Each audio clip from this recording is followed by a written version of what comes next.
You are now listening to a member of the Disney Podcast family. Head over to Disney Podcast Family on Instagram to see all the latest posts for this show and links to other great Disney podcasts.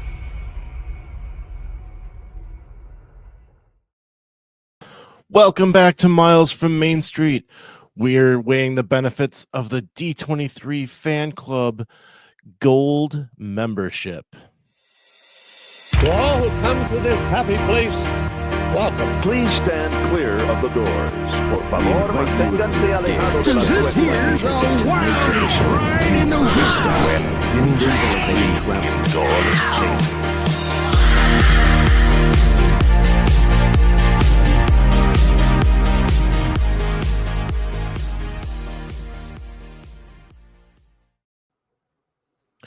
Hello, I'm Brian. That And I'm is Stewart. Stewart, how you doing? Good. How are you, Brian? Doing all right. We're talking about D23, the Disney Fan Club. You want to just jump right into it, or do you have some housekeeping stuff to do first? But before we do, please like and subscribe to the show on your podcast app or on YouTube, and be sure to share it with your friends and family. Remember, new episodes every Tuesday.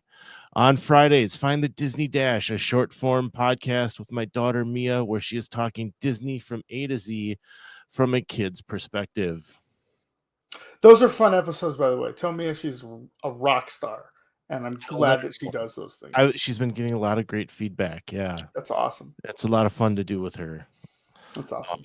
As I like to say, I'm just there to keep the conversation going. But sometimes she gets on, like the last two episodes were Haunted Mansion and It's a Small World, and I get myself kind of going a little too much, and I gotta go. Oh, I'm talking too much again. All right.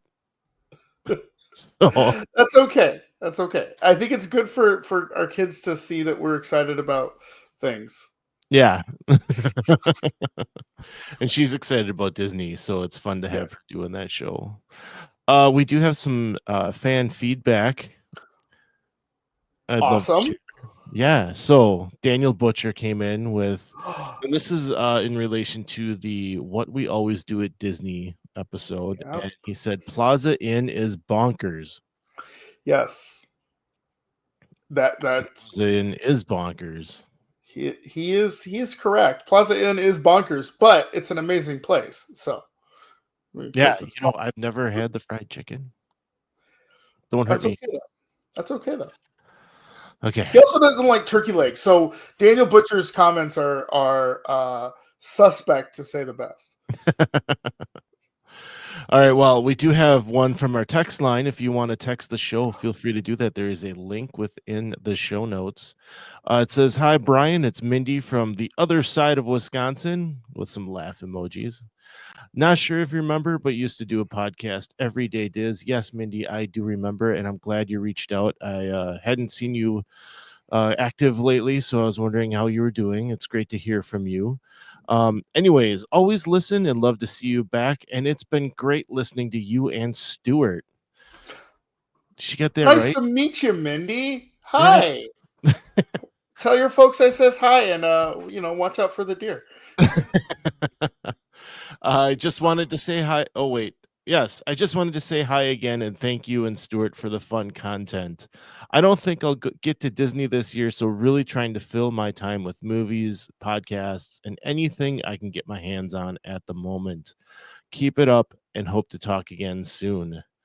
I mean, Mindy, yes, I'm not planning a trip right now. Stuart's not planning a trip right now.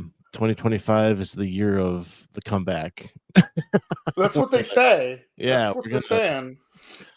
We're gonna get the money in order, and I gotta think, man, we had 2 cars go down, and I gotta get those paid off. So. Yeah, paying off cars is not for the faint of heart. That's for sure. Right. So yeah, Mindy, thank you so much for texting us. Yeah. It's great to hear from you. Well, that kind of segues nicely into why we're talking about D23 today, because neither of us have a planned trip. Mindy doesn't have a planned trip.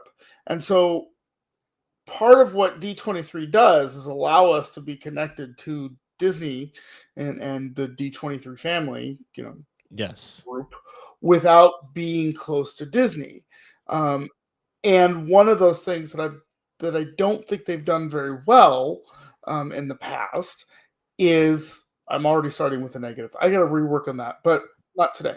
One of the things I think they do great is that connection, but they don't do like the in-person events. So like, if you look at the in-person events on the D23 thing, they're like, wow, Los Angeles, Chicago, New York. Not even Chicago that much. It's usually Yeah. just Orlando and Anaheim. It's like, well, if I'm going to go to Orlando and Anaheim, I'm going to be in Orlando and Anaheim. I'm not going to like go to the D23 thing. So it's a really interesting thing that they did, which was have a bunch of stuff on a live video. And so I was able to watch that, and that's why we talked about the D23 thing today. So do you want to back up and sort of explain what this D23 thing is and sort of give some background to it? Yeah, I think that's a great idea. So D23 is a fan club that was created, 16 years ago, I believe now. Something like that, yeah. I think they just celebrated the 15th, and that was a thing. So I think they're on the year 16. They do offer a complimentary membership, and that'll get you a newsletter and access to any general events. And sometimes the gold events or the more premier events, they will open up if they have the room for it to the general membership, and there'll be a fee for that, or you might pay a little more than a gold member. And they hold sweepstakes all the time. I've actually won one of those sweepstakes, and I know, like, I didn't think anyone ever won anything, and then like January comes by and I get an email that you've won, and I had to What did you answer. win? I won it was like 10 different plush Disney characters. Wow. Yeah, so I've got them on display over here, and they're fun. And it came with like a little certificate saying that I had won and how cool I was. So one is you just giant Fantasia Mickey. I'm trying to remember. I think it's like Kid Robot or something, but it vibrates. So sometimes I might like jump on the floor too hard or something, and all of a sudden it's going. So you were getting a phone call from your 1993 speakers on while you were playing music in the background on your computer. Yeah, there you go. All right. This year, though, they've kind of changed up what it was. It used to be general and gold, and that was it. There was like an extra level that you could. Yeah, there was like a gold duo or something where you got 2 cards or something like that, but only 1 prize or whatever it was. Right. Yeah. So this year you get the essential plan, which gets you the card and the certificate, a commemorative pin, a gold member collectible magnet, a savings passport. Not sure what that is. Do you have any information on that one? You're not on the new plan yet, are you? You're on the old plan still. I got D23 for Christmas one year, which means that my whole renewal thing is at the end of the year. Yeah, that's where mine was too. Yep. Yeah, so there was like a Black Friday sale or something, and I was like, I can have this now. So that's what I got. The thing that I like about the D23 stuff is it comes with toys or prizes or whatever, right? One of them was this fancy, pretty well sturdy figure, right? And there's a couple of other things. Sorcerer Mickey. Oh yes, holding up the Sorcerer Mickey for the audio listeners. And there's been a couple of other gifts and stuff like that. That's what I really like, because it's that's a collectible. I get it for my birthday, and I'm happy on that. And then the magazines have been very well produced as well. But I hear they're going away with those. Yeah, so the plan that I'm explaining, the essential plan, that comes with a savings passport. It comes with a Lorcana card, which we know that you're a big fan of Lorcana. It gives you the digital D23 publication, the magazine. Yeah. I love that magazine, and we'll get into that in a minute. It gets you access to the events that I mentioned earlier, and gets you access to the gold member offers and discounts, and of course the fanfare newsletter, access to general events and sweepstakes like we're in the other plan. Now, $100 is what the gold member plan was last year when I got into it, or when I was still into it. I was in it for about 5 years. You get the choice of one gold member premium item along with all of the other things that I mentioned. And that premium item, you get a choice. There's 4 different items or groups of items that you can pick from, which I am not finding that in here right now. If you want the complete plan, that gets you that gives you everything I mentioned, plus it gets you all 4 of those premium items. That is $300. All of that. Now, we're like I said, we're going to get into this. I was a member for 5 years, and I got into it because I'm a Disney fan and I wanted to be part of the club. And yes, I got into it late. I knew it had been out there for a while, and I couldn't justify the cost. It's not cheap. No, it's always been around about $100. Yep. So I finally got into it, and I really enjoy the magazines, as we talked about. I loved having those in my hand. I have a very nice library of them now, and they're not going to be doing that anymore. So yeah, they raised the price.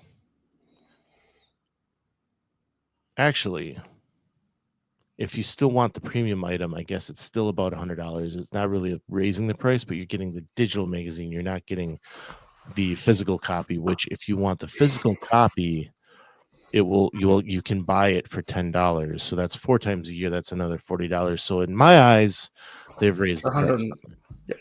Yeah. Anyway, so that was part of it. The other part is that, as you had mentioned, the events are pretty much in California and Florida. They have had some at Marceline here and there, and I've wanted to go. The other problem, though, is that these events are extremely exclusive. So the price is around $300 to $400, depending on the event. I have no problem with that. I think that you're getting your money out of that deal. Like, they are giving you an awesome time. But me with 3 kids over these last 5 years, I have not had the chance to be able to handle something like that. And it's really hard to get them. So and it's not like you can they don't drop. If we're talking about going to Marceline, we're talking about flying in a plane. If we're talking about going to New York, we're talking about flying in a plane. If we're talking about going to Los Angeles, we're talking about flying in a plane. All of these flying in a plane things add extra time and money. And I'm not trying to, again, we love D23. I'm a member. Blah, blah, blah, blah, blah. But it's not like you can just drop everything and be like, well, we're going to New York, within the time frame that they announce these things. So, usually it's a couple of months, and that takes time and effort to like find a plane and find airfare that's not going to kill you and that doesn't take 4 days to get there and stuff like that. So when they announced this change when they announced the change, yeah. They also brought in these online events, and I think they're called like silver screen events or something. I should have prepared better for this, but I didn't. So they've announced these. Basically, you log in with your email that it's attached to the D23 thing, and you get to watch this movie, this televised filmed event live on camera or live, and there's a chat stream and all that sort of stuff, and the hosts and whatnot. To me, that makes it very much worth. You've created the ability to connect with people again, and that's what we want. And so whether or not that's connecting with members over the internet, which is great, or connecting with people in New York or Los Angeles, which is also great, but you've made it the ability to connect with things, in addition to your Lorcana card and your Mickey or whatever. So yeah, and I'll probably get back in at some point, especially when I start looking at going to the D23 Ultimate Fan event, because it's no longer just an expo. yeah, This last year when it was going on, my wife kept saying, you need to go to that. And it's like, yeah, I do, but it's, basically a week in California. And yeah, we have looked at going a few times. And the first time that I heard about it, they had the Scrooge McDuck money vault that you could swim in, and I was like, why am I not there? I would like to be there right now. And it looked really fun. It looked really cool. And it's it's a con, it's a convention, it's a fan. Right. I'm sorry, it's no longer a fan expo, but it's still an event, and you get to meet people, and you get to talk to people, and you get to hear the keynote speakers and stuff like that. So I mean, this is where they also announce all the new park stuff. And, are we going to get a dark park or a fifth gate or what's going on with the cruise ships or stuff like that. This is also where Kevin Feige is starting to do his big, what's coming in the Marvel Cinematic Universe panel. That iconic image with him and his remote control with the huge TV screen behind him, right? So that happens there now, instead of San Diego Comic-Con, or at least most of it happens there now. So it's definitely worth trying to go to.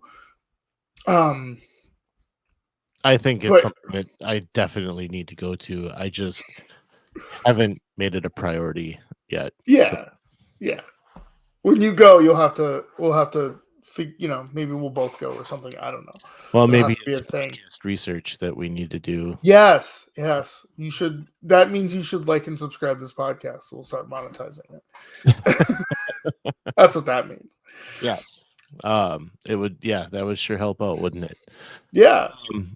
So these spotlight events or silver screen, whatever that they're called, you got to watch it. I wasn't aware that these were coming online. I didn't know they were doing this. So this was kind of a surprise the first time I saw it.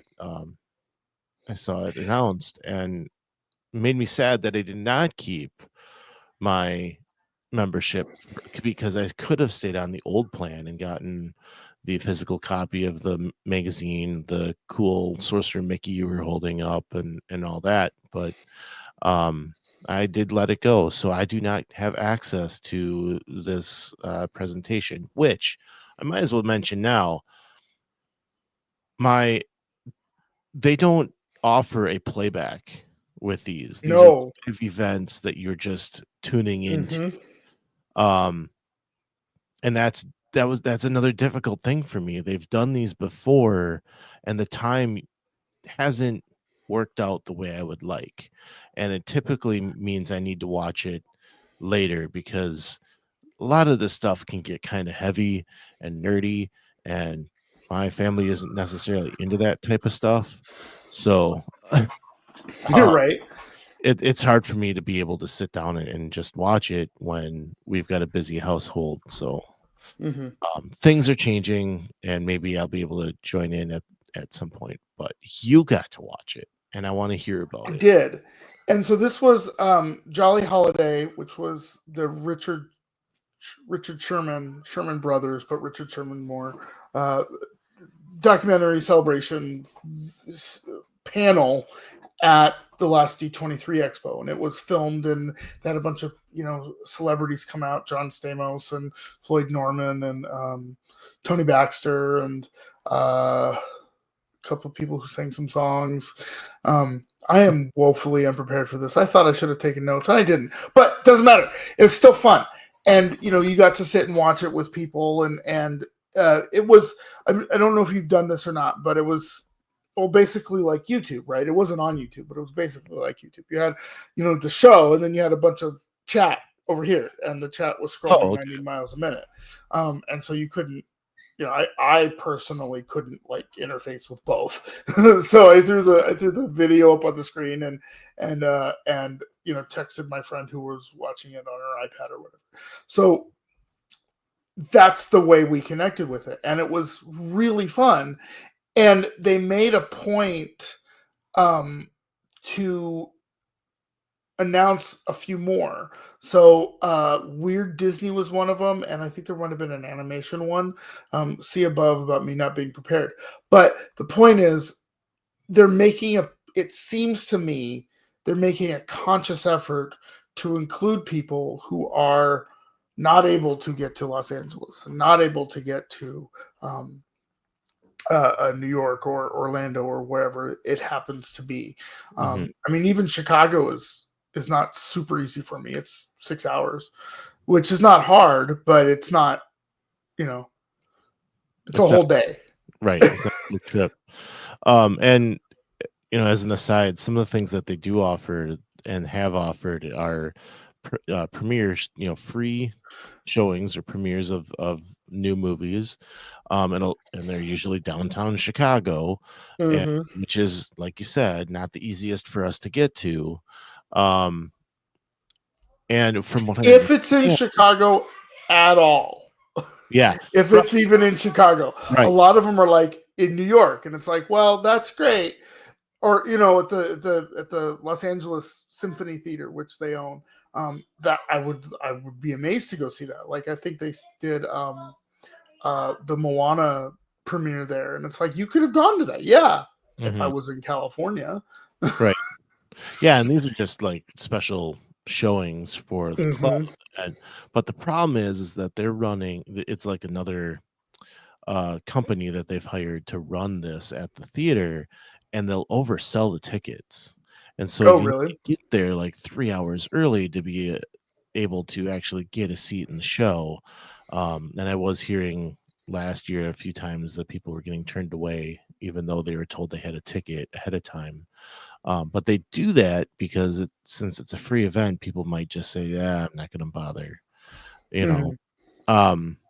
So anyway, it is nice that they have this online or virtual setting. I thought it was actually a live thing. I didn't realize it was the recording from the fan event. There were, okay. I don't know if it was. So there were some hosts, Richard Sherman's son, and the gentleman who helped put on the show. I think he was an Imagineer. There were hosts, and they were sort of introducing the new pieces of the next segment of the show, right? Okay. I don't believe that was live there, but it was something called live to tape, where they're just recording it, they're throwing it to the VTR, which is the videotape recording, and they're coming back and talking about, wasn't that cool? Go to the chat and tell us your favorite this or that, right? So that was probably live to tape, but it was still broadcast at the same time across the United States, or around the world, I guess technically, same time on the internet, and so you got, again, this sense of camaraderie, right? It's the sense of going to the 3:00 parade. What time's the parade? 3:00, right? It's this sense of being on Main Street and it being around a bunch of other Disney people. It scratches the itch real well. Doesn't actually solve it, but it scratches the itch real well. And that I remember getting surveys about this, and being asked why I'm involved and why do I keep the membership, and what would we want to see in the future. And the live events was something that I had pushed for. And, this last year, I was getting a little jaded with it because you saw so many shopping events being done at either Orlando or Hollywood in the studios, the studio tour is a big deal. Like, I am dying to get into that studio tour, and but that again, you have to couple it with a trip out there, and like they weren't doing them at the time when I did actually get Right. out. So, yeah, it makes it difficult to justify the entire cost for me after you keep seeing all of these events being done. You're talking me back into it though, Stewart. I mean, this is good stuff. Well, yeah, that's what we're here for, to talk you back into spending more money, so you're not going to wait. No, maybe we shouldn't spend the money on it and just go to the parks instead. Wait a second. No. I mean, yeah, there is an argument for that. I mean, like, I love this little figurine, but I'm holding the Sorcerer Mickey again for the radio audience. I love it, but like, is it worth the price of admission? I might argue no, but it's still cool, right? I mean, who doesn't love Sorcerer Mickey? There were some discounts. I don't know if you used them when you were in the parks last, but there are some discounts at some places, but not overwhelming and not very big either. It's like 5-10%, so that covers tax maybe. But we actually on our last trip used it at Ghirardelli. I hadn't been to Ghirardelli in quite a while, and my daughter's like, "Let's go get some ice cream," and I'm like, "Okay, we'll get one." And I remembered there was a discount, and actually, what they do there, so they used to hand out the little small squares at the door, right, to anyone walking by, and they stopped doing that. But the discount at Ghirardelli for a gold member is now you can get one of their large candy bars that I think they run for $6.99 there, and if you buy anything, you get that for free. Oh, nice. Yeah, so I grabbed one of those. It came home with us, and we munched on it then. So and so we have used some of those. The one that I used the most, or had used the most, was with Joffrey's, because I can use it online. And the discount they used to offer on Shop Disney, or now the Disney Store again, used to be really good. But they've really reined that in, and it's like really specific on what is actually available for that discount. Unless they're like in March is always the fan appreciation stuff, and they'll run a discount at that time that's really good. So but yeah, I always, whenever I was down there, I'm always looking to see what discounts are available. And you're not getting hotel discounts on property. No. You're not getting discounts on tickets.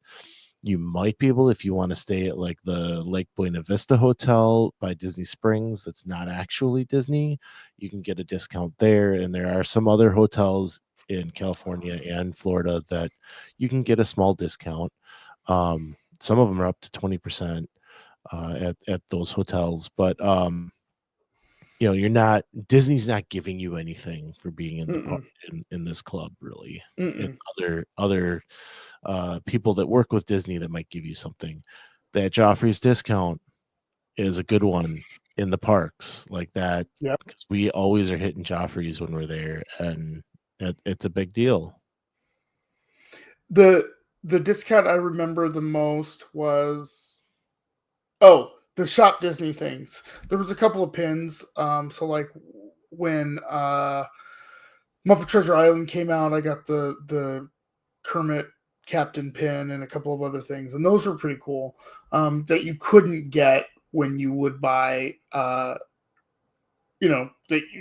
not normal people, but people not in the club couldn't get, right? Right. You had to have your D23 membership connected to that.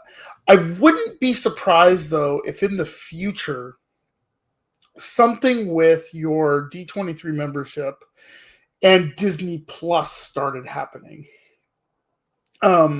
Because Disney Plus being the over-the-top direct to consumer, between me and Disney media company, seems like a natural fit. It seems like there should be some sort of interface with it, whether or not it's, you know, I don't know if they put new content on there at all, or specific content, but maybe they fold these, you know, special online screenings into Disney Plus, and so it's one seamless app. And then maybe they do allow, at that point they do allow like a rewatchability of it, and that I could see happening. But you're still missing, you know, again, one of the points of this whole thing, like you were with your reviews, was saying that you want the camaraderie, you want the community of it, right? And you want to be standing on Main Street watching the fireworks.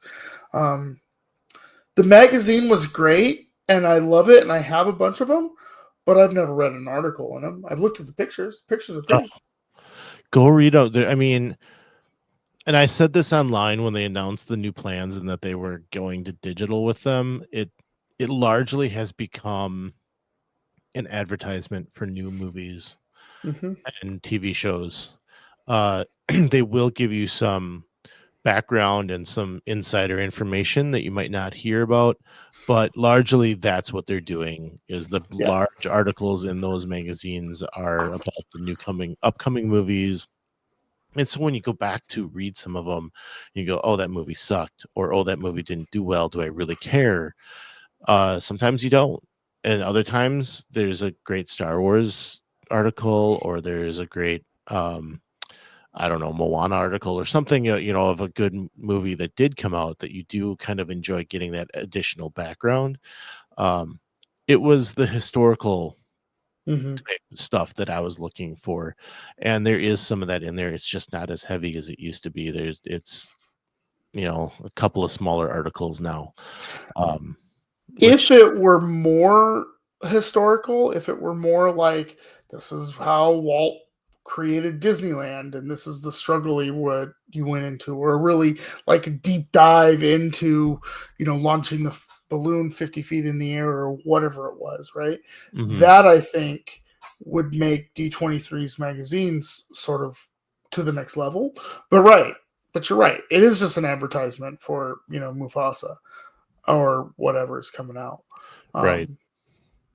And and before I had gotten into the club, I was like, I picked up a copy of one of the magazines on eBay to see if I'd be interested, and it was a Muppets cover, I believe, and the back cover is all felt, and I thought that was really cool, and they had some really good articles in it, so I'm like, yeah, I want to get into this. But as the years went by and I kept looking at them and reading them, it was more just advertisements for the upcoming movies. Yeah. So if they can reduce the printing costs, because they're not cheap magazines either, they're nice, they are super nice, and if they can reduce the cost of it, then they can maybe pay a writer to write a story that's, you know, not just an advertisement, which would be nice, you know. Right. I don't know if we live in that world anymore. Yeah, I was worried about what may happen to D23. I think there is some renewed interest from the company in keeping it going. I know when Bob Chapek was kind of stepping in, there was questions about whether the fan club was going to keep going, and so I think it's good to see that they are revamping things and trying to keep people interested. It's hard for you and me being this far away, and I think you're right. The virtual event does help, but I get mad when I'll finish that thought, but I wanted to go back to something. I get mad when I see all of these shopping events and other things that happen in LA or in Florida, and I can't get there. Mickey's at Glendale's, right? That would be amazing. But so what I was going to go back to, the thought I had was on that line is that they do have sometimes a virtual sale. So they did do a the Muppets Mayhem when that was coming out. I remember a sale coming up for that, and I got into that one, and got a couple of T-shirts and some small drumstick pens that the dog chewed up. Thank you so much. But you know, there's some good stuff in there that I was able to pick up, and knowing that it's specific to me, it being a gold member, that a little luster to it. So yeah, like I said, the Kermit, Kermit the Frog pin. There's a couple of other ones, but that's the one that comes to my mind. And in his it was Fozzie in his banana fruit hat. The other pin that was the D23 exclusive, and those are cool. I don't know if they're going to hold their value, but I also am not going to see them on every backpack in the park. So that's kind of interesting. I do believe one of the items that you could pick from for this new membership is a pin backpack that has a special D23 logo on it. So like they are catering. Yeah, in subgroups of fans, right? Yeah.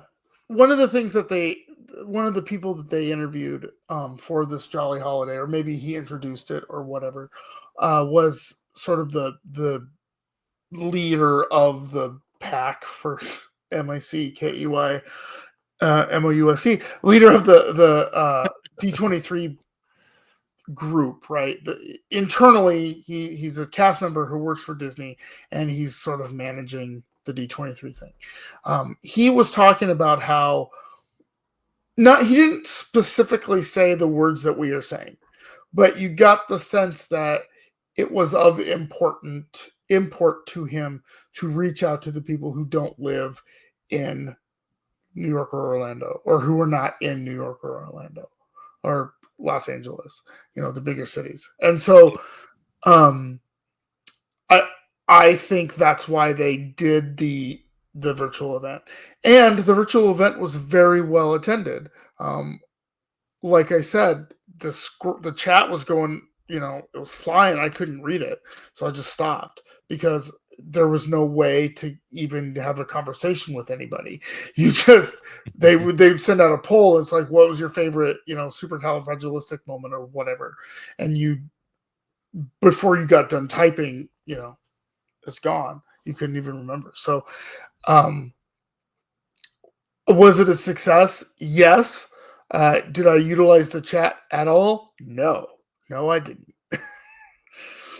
That's interesting. I'd like to, you're piquing my interest here, and it'd be interesting to try it out and see if I made connections through the chat. Because if it's flying that fast, I can't imagine it's easy for people to say, "Oh, I like that idea. I want to talk about that with them more." Yeah, that's why I don't think it was live. Right, somebody somewhere was monitoring it and getting the feedback data, but I don't think it was.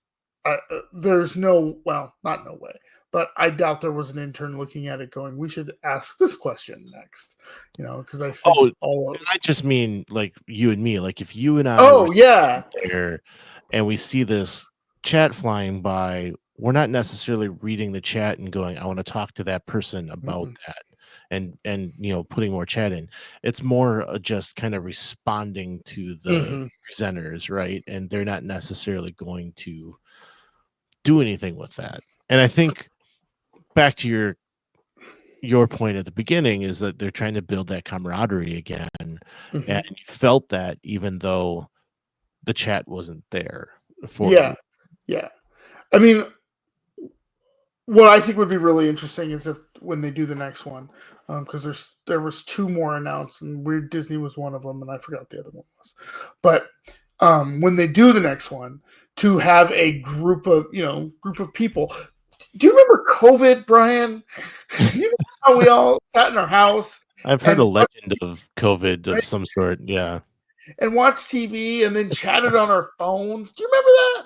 Yeah. That's what I think they're trying to replicate a little bit. And I think that would be fun, right? That was the year that I actually enjoyed the membership the most, because they had so many live virtual events going on that I was able to tune into them. Then you could play them back and watch them later. And I was really enjoying that piece of it. So I everybody stayed home except anybody who worked in a grocery store and or retail. Me. So I didn't stay home at all. yeah. So but it's the way it went. So we were able to go on a cruise afterwards. So I'm okay with it. There you go. So but go ahead. We've kind of gone on about the fan club quite a bit. I know you wanted to give us more information. Is there anything more about the actual video that you were a part of that, information or anything that was interesting that we should know about? Well, it was a love letter to the Sherman brothers and specifically Richard Sherman. And I had him, get up on the stage. Well, he had since passed, and he'd passed, I think, like 2 or 3 months before this thing was put together. So they didn't have a whole lot of time to throw it together. And it was definitely a love letter to him and his brother. And his son, got on stage with, I guess, his niece. So it would have been Richard's granddaughter. And she sang a special verse to It's a Small World that was written right before Richard died. And so that was pretty tear-jerking and pretty amazing. And I guess they'd also have video of Richard presenting it to Bob Iger in a special just called Bob Iger up and was like, "Hey, I'm coming down." And Bob's like, "Okay." So he went in there and read this last verse to him. And it was, it's one of the things that I didn't realize beforehand. I mean, I could have guessed it or kind of knew it or whatever, but Richard Sherman's outlook on life and, what we're here to do as human beings, I think was pretty amazing and pretty groundbreaking and pretty positive, right? Mm-hmm. We're all, how does Small World go, Brian? Come on. It's a small world after all. Oh my gosh, I have to get the tune right now. But the point is the whole song is about coming together as human beings and it being, we're all just one planet, right? We're all just one group of people on one ball floating through space, right? So we should, despite the differences, right? Despite the differences, we should come together. And so I really like that. That was pretty amazing. And then they had the Broadway actress sing Supercalifragilisticexpialidocious. She originated Mary Poppins on Broadway, and she was able to do that. And I guess she sang it phonetic. So when Mary does it backwards, expialidocious, supercalif, something like that, this performer was able to do it phonetically, which I guess is the way the Broadway version does it. But because that's not the way Richard Sherman wrote it, she did it twice or something like that. So it was kind of brain twisty. I was sitting there going, "This is not right, but it's right," because she's doing it. Yeah, because I think in the movie when Julie Andrews is singing it, she doesn't really sing it backwards. It's just kind of sounds or something, Right? Like as you said, like at the end, like the Oceus, like she says Oceus, and then like she's grabbing pieces of it backwards. So is that kind of what it is? And then she did it. Does the Broadway way do it like the actual backwards way? Like that sounds more right than what gobbledygook I was trying to spout. Okay. And then Haley Mills got up and sang the "Let's Get Together" song from The Parent Trap. Absolutely. And Brian, did you watch Saved by the Bell? I did. Did you watch Saved by the Bell with Miss Bliss? Not a lot, but I do remember it. Yes. Good Morning, Miss Bliss That was like the was first season, and then they kind of went into the popular version after that. well, it was a different show. It was called Good Morning Miss Bliss, and then they spun all the characters off. Well, the Zach Morris character Oh, out, okay. and they brought Screech with him, and they moved him to know that. Malibu for some reason. My brain will get on a thing, right? And I loved Saved by the Bell growing up. Loved it. Watched all of it when the college years came out. I was must see TV, baby, because I was the right age, right? Yep. But then it was not good anymore, and whatever. So I kind of went on a deep dive about, you know, Saved by the Bell and the lore of Saved by the Bell, and, you know, Tori came in, and who's Tori, and where did she come from, and why are they at a beach, and all that sort of stuff. But yeah, but it was cool to see all of the actors and celebrities come back and talk about, you know, what Richard Sherman brought to the table of Disney. Right? I didn't realize that. I know that. The gentleman Albert Broccoli wanted to make Chitty Chitty Bang Bang, which was Ian Fleming's, the guy who wrote James Bond, which was his children's novel. And Albert Broccoli was like, I want to make Mary Poppins, but I can't, so I'm going to make Chitty Chitty Bang Bang. And he went to Disney and said, can I hire all of your people?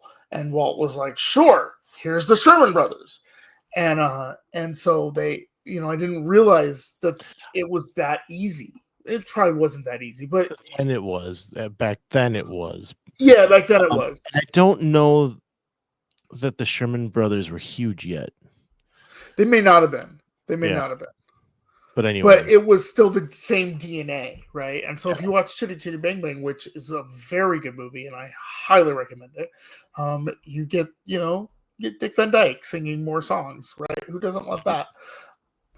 Notably absent was Dick Van Dyke. I mean, the man is pushing 100, right? So I wouldn't be surprised if he's not celebrated 100 years. Yes, okay. He was already a legend, but side note, Coldplay just put out a video. It's on YouTube, and All of My Love is what it's called, and it's basically Chris Martin going to Dick Van Dyke's house. They sing the song. Dick is dancing in his backyard, like, as Chris is playing this song. The dude is incredible. Like, his health is amazing right now. I did see him on TV, or there were some reports, I think I saw it was social media actually, that he was posting that about the fires, and he had to evacuate, but everyone there was fine. I don't know what happened to his house, but yeah, that, like, just if you need a good cry, you'll find that video on YouTube. It's on Coldplay's channel. Yeah. Oh God, it's so good. Or if you do need a good cry, you can just go listen to Feed the Birds, because who doesn't tear up listening to Feed the Birds? Right. Yeah. So another side note there, the Disney 100 cartoon that they did for Disney Animation. Oh yeah, that was written by them as well. Yes. So there is a part where it's basically Mickey getting everyone together to take a picture for the 100th anniversary, right? And there is a moment that he stops and he looks at Walt's portrait in the animation studio, and of course everyone tears up at this moment. Made extra special because there is a piano in the background playing Feed the Birds. Couple that with the story that was presented shortly after that came out, or maybe it was right before it came out, but anyway, they actually got Richard Sherman to come to Walt's office and play it on the piano that he always played it on. Yeah. You think about that, with him passing so quickly after that, had happened. Like, yeah. Yeah. Good stuff. Yeah, there was a lot of people who showed up for that. You know, they had Kevin Feige on the stage talking about how he wrote the thing for Iron Man 2. And you know, I remember being on the Welcome to Level 7 podcast talking about Iron Man 2 and having that be you know, when Richard Sherman came out. I wasn't on that podcast then. That was Mr. Dandy Daniel Butcher. Anyway, they were talking about how Richard Sherman wrote that, right? And he started playing it, and there's video of Jon Favreau just going, "This is the most amazing thing in my life." Yeah. Jon Favreau is a huge Disney nerd, right? Not just, you know, Star Wars and Marvel, but also Disney stuff. And so that was just a great moment for him. And at one point, I guess he goes, "I'm not going to sing it very well." And John's like, "Sure, you're not. Just go right on ahead."